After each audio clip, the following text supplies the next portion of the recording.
Hi guys, JT here, and today I'm bringing you my 7 choices in January 2023's Strategy Bundle. Just know that these are my personal picks, and I'll walk you through what they are and why they're worth picking up. So let's get into this! Choice number 1. War Mongrels. A strategy game where you stealth and kill Nazis. The story begins as 2 Nazi soldiers have had enough of the Nazi regime and decide to desert. Your first task is to stealth them out of their current location. You then go on an adventure, recruiting new squad members and fighting your once comrades. Each character has access to a unique selection of skills and preferred weapons to murder Nazis with.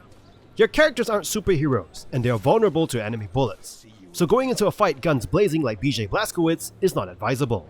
Instead, you'll thin the Nazis' numbers out with some stealth kills and only getting into a shootout with them when absolutely necessary.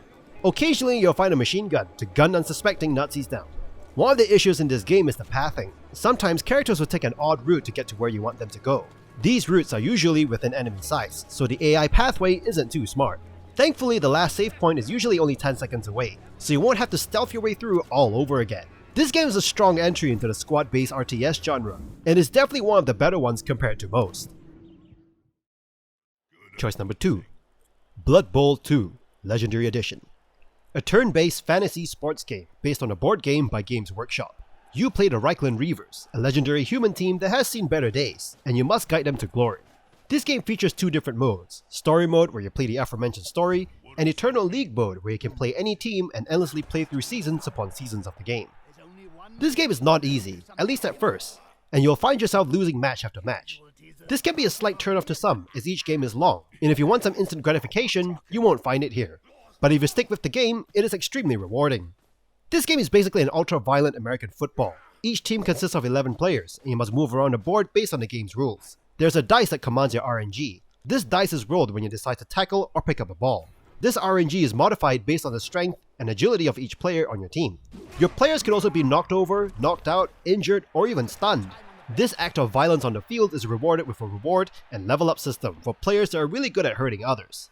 So if you're a school bully, you'll be rewarded in this game as opposed to being punished for hurting others. So it's not just about getting the ball from point A to point B, it can also be about physically taking out the entire opposing team so there's no opposition to even play the game. These rules also apply to the multiplayer aspect of the game that will see your team beating the other team up as opposed to playing the game fair and square. It's just part of the game. While this game may not be for everyone, seeing that it is quite a slow board game, it does offer an excellent mix of luck and judgment that allows players to minimize randomness. It is definitely worth giving a try in this bundle. Choice number 3. Wargame Airland Battle. A military real-time strategy game. Set in 1985, several months of tension between NATO and the Warsaw Pact saw an incident in the North Sea that suddenly sets the world on fire, starting an all-out war. You're to command all of your military resources at the time and dive into a dynamic campaign. This game is another fast-moving tactics game that is focused on maneuver and territorial control rather than base building, resource gathering, and tech tree climbing. Depending on the game mode, victory conditions vary from eliminating enemies, capturing a set number of map zones, or destroying all hostile HQs. Battles involve turn-based strategy map conquest over days of battle, so draws and defeats are merely delays and setbacks rather than needing to start the mission over. You may have just lost 1,000 of your men on the field, but it's just another day, and tomorrow is another one, where you can try to defeat your enemies with another 1,000 men, or not. Multiplayer sees up to 20 players do battle in a high-level strategic map decision-making game, similarly to Europa Universal. It was exciting back in the heyday, but unfortunately the multiplayer is kind of dead with only a few dozen players online at the same time. However, the single-player campaign still offers a challenging AI that will come to surprise you and is still worth playing. Choice number 4. Interstellar Space Genesis. A turn-based space 4X strategy game where you attempt to build a thriving galactic empire. There are several races for you to choose from, each with their own unique abilities, strengths, and weaknesses. This will affect your planetary colonization capabilities, essentially giving different playstyles for you to master. You're thrown into a space map. Exploring space allows you to discover and colonize new planets as their technologies advance. You'll be building colonies, researching technology, and do plenty of exploring. When you think everything is going fine, you're then faced with political upheaval. Maybe an alien race is pissed off at you for not sharing some helium with them. Every turn can propel you into a new direction of adventure. There's nothing predictable about this game. You'd think for a game like this, all you have to do is make decisions that best suit your colony. But this game throws you enough curveballs to make you decide otherwise. Sometimes you have to be willing to work with your enemies to keep them at bay, and sometimes you just have to declare war. The battle system is turn-based, and works a bit like a very simplified version of XCOM. Each ship has a percentage to hit the other ship in turns, and you can close the distance between you and the enemy ship or fight from afar. This game is clearly more about the colony building and politics though. If you like to feel what it's like to build a colony in space, but with less budget than Planetfall, then you might want to give this game a try.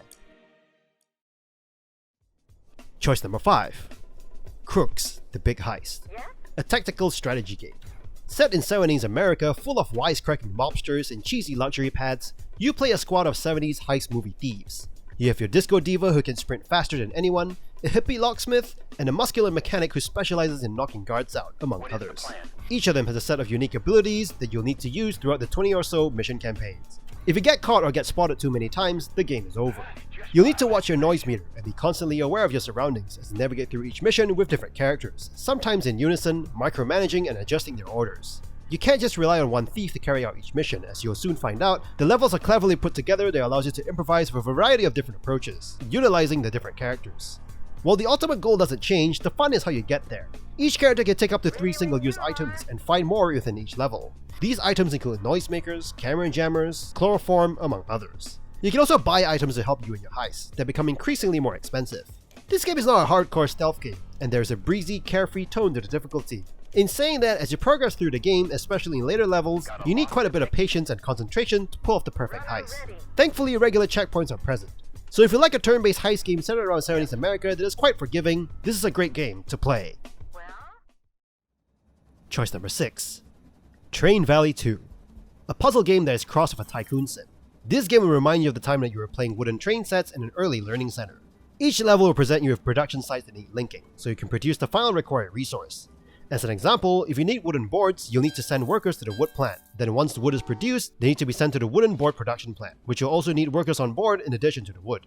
Well, it may sound simple as each plant will show exactly what it needs to function, and you can simply build tracks by dragging your mouse. You'll need to balance running trains efficiently to minimize dead time where nothing is being produced.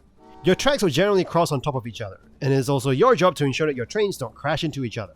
Amongst all of that, you'll need to manage your cash. Each train that arrives at their destination will net you some dough, but building tracks, upgrading your engine to carry more cargo, building bridges and tunnels need to be funded from your finite resource. If things get a bit too complicated, you can always pause time to plan, take a breath, and literally plan your route. There are 50 levels for you to take on from the Steam Age all the way to the Space Age, giving you some history lessons on the advancement of train technology. There are also optional goals to complete, like completing the level in a set time or ensuring that no trains go to the wrong place.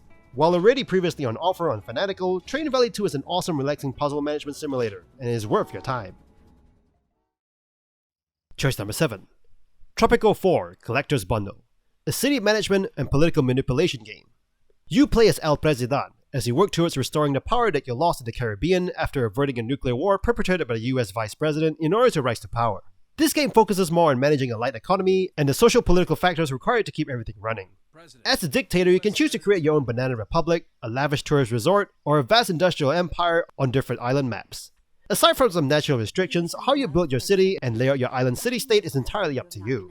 You need to ensure that your citizens are happy or risk an uprising or a military coup.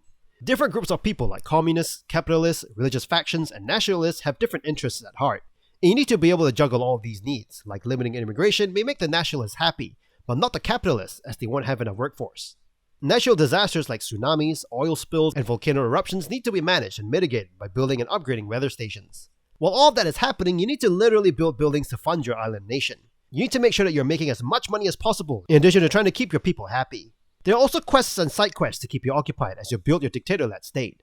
The Collector's Bundle also includes the Modern Times expansion, which will see you trying to rebuild your nation after returning from your supposedly well-deserved vacation. You also have an adversary to deal with, the Conclave, who intend on heating up the Cold War for their evil plans. The Modern Times expansion features 12 new campaign missions and a whole bunch of new edicts and buildings, reflecting a more modern era of Tropican development. If you like a city building game filled with humor, or if you just want to see how it's like to be Fidel Castro or Kim Jong-un, this game is definitely worth picking up. And that's all, folks. Did you agree with these picks? What would you pick? Let me know in the comments below. I'll see you guys in the next video.